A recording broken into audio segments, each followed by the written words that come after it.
And here to talk more about the report and what might be done about this problem is E.J. McMahon. He is the director of the Empire Center. Good evening, E.J. Good evening. So this report is actually quite explosive and something that people really hadn't seen coming. We know about the pension problem. We know about the escalating pension costs. This is actually a hidden ticking time bomb. That characterizes it very well, and hidden is the key word, because pensions are pre-funded at least partially. A big share of the pension costs statewide are pre-funded at these big pools of money invested in the stock market and other financial assets.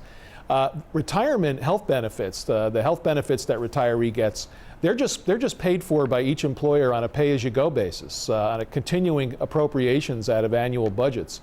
Nobody has ever even calculated the long-term costs of these promises until recently. A new accounting rule requires it, and that's why we're getting these numbers now. You actually had some trouble getting some of the numbers, though. I mean, for example, the city of Schenectady wasn't even able to tell you. I mean, this is actually a cost that some municipalities haven't even bothered to calculate.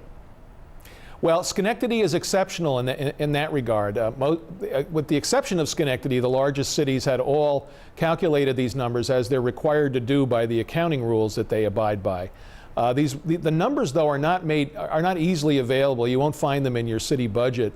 You'll find them in financial reports and bond prospectuses that are posted online at some fairly obscure websites that I visited. Schenectady's last few financial disclosure statements didn't bother to mention the number because they hadn't calculated it yet, but they included some statements to the effect that it was likely to be very scary and they didn't think they could handle it. Well, here's the problem. Which is true. Here's the problem, though. I mean, from when it comes to pension costs and taking it, you can take it from two sides. People who are going to receive it and are counting on this kind of health care as a retiree, and then people who are going to be paying as taxpayers for governments to have to cover their costs, right? So there's two sides to this. But also... Well, there is two sides to this. But also the pension fund actually is something that's constitutionally mandated. You're not constitutionally mandated to cover someone's health care. No, you're not. And by the way, to an even greater degree than pensions, there's a dichotomy between the public and private sectors, because private sector workers very, very rarely get retiree health insurance now. That's increasingly disappearing.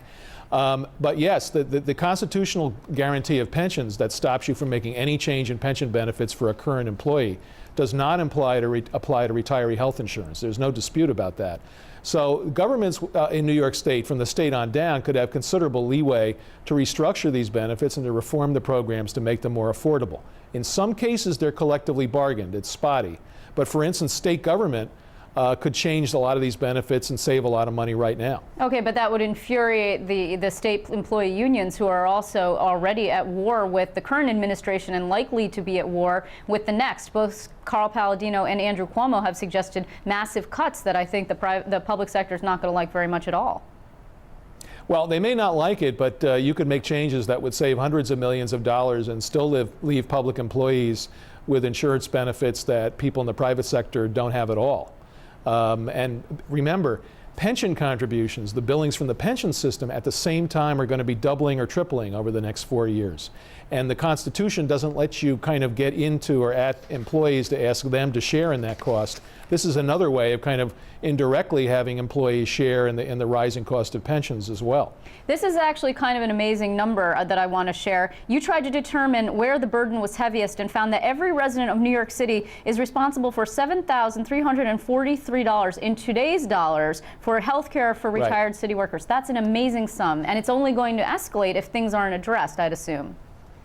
And that's correct. And remember, that's New York City. New York City is big and rich and has a future, arguably. You go to some upstate cities that are struggling and shrinking and trying to redefine a role for themselves, and you find a bigger number.